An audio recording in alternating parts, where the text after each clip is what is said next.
जी students, अभी हमारा वही सवालात फैक्टराइजेशन वाले चल रहे हैं, जिसमें हमने पहले 4 सवालात फैक्टराइज के मुकम्मल किए। ठीक है जी, जिनमें नेट ब्रेक भी था, उसमें फार्मूला भी था, उसमें कॉमन भी था। इस तरह के सवालात थे जिनको हमने सॉल्व किया। अब 2 सवाल उन्हीं सवालात का बकिया हिस्सा है कि ए की पावर 11 ए स्क्वायर और बी आपको दिया हुआ है। तो आपने क्या किया, सवाल लिखा ए 11 प्लस ए स्क्वायर बी 9। अब हमें ये देखना है कि ये सवाल किस मेथड के मुताबिक सोल्व होगा, क्या कॉमन हो रहा है, क्या फार्मूला हो रहा है, या मिड ब्रेक हो रहा है। हमने इसको जब सॉल्व किया तो हमें सबसे पहले कॉमन नजर आया ए और ए।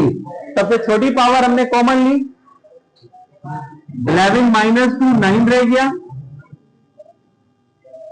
अब ए की पावर 9 और बी की पावर 9 हमारे पास मौजूद है। तो अब जो 9 पावर है उसको हमने क्लोज करना है। और आपको हमने लास्ट वीडियो में बताया था कि अगर प्लस का साइन आए, सॉरी माइनस का साइन आए, तो आपने उसको 6 पावर या 12 पावर हो, 12 पावर हो, तो आप स्क्वायर में तोड़ेंगे उसको। लेकिन अब 9 पावर बन रही है तो हम इसे क्यूब में आसानी सॉल्व कर सकते हैं और प्लस का साइन मौजूद है। ए क्यूब प्लस बी क्यूब, हमें पता है बेस के ऊपर पावर आ जाए, पावर ऑफ पावर, तो हम law of exponent power of power use करते हैं। 3 3 जा 9 पावर में तब्दील हो जाएगा वो। अब हम यहां पर फार्मूला क्यूब का लगाएंगे, A cube plus B cube equal to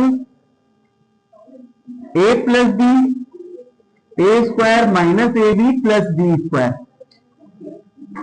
अब वैल्यू पुट कर देंगे, ए क्यूब यानी ए प्लस बी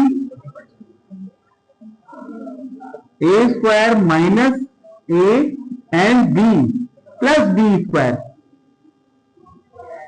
हमने आगे मजीद सॉल्व किया तो ये A cube plus B cube, 3 2 जा 6, फिर ये दोनों मल्टीप्लाई हो गए और 3 2 जा 6।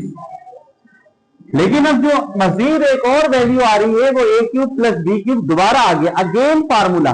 तो जब अगेन फार्मूला आ जाए तो आप कोशिश करें, भले फार्मूला नहीं लिखते ना लिखे, डायरेक्ट उसको सॉल्व करें। ए प्लस बी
जी स्टूडेंट देखिए, हमें फार्मूला मिल रहा है क्यूब का, ए क्यूब माइनस बी क्यूब में, यानी फर्स्ट वैल्यू ए है और लास्ट वैल्यू हमारे पास बी है। ठीक है, अब हम इसको कन्वर्ट करते हैं। पहले हमें इस रकम में पुट करना होगा। ए की वैल्यू हम लेंगे D A cube minus 3 A square.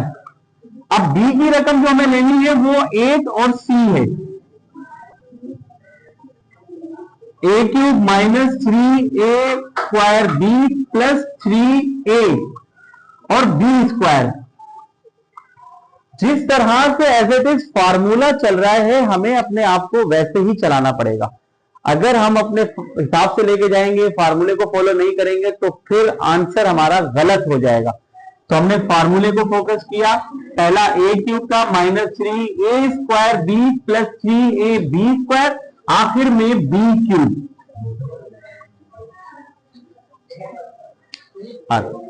अब क्या होगा कि इस तरह से आपने जो है सवालात को सॉल्व करना है फार्मूले के मुताबिक। देख लीजिएगा एज इट इज आ रहा है, b क्यूब आ गया, 3 2 6 हो गया, b² c, फिर 2 का स्क्वायर हो गया 4। अब 4 को जब 3 से मल्टीप्लाई किया तो 4 3 12, इसके बाद 2 का क्यूब हो जाता है 8, और ये हमारा मुकम्मल आंसर। अब हम इसको क्लोज कर देंगे क्योंकि ओपन साइड में था, a माइनस b का होल क्यूब। अब हम कह सकते हैं कि दैट इज आंसर, मुकम्मल आंसर हो चुका हमारा।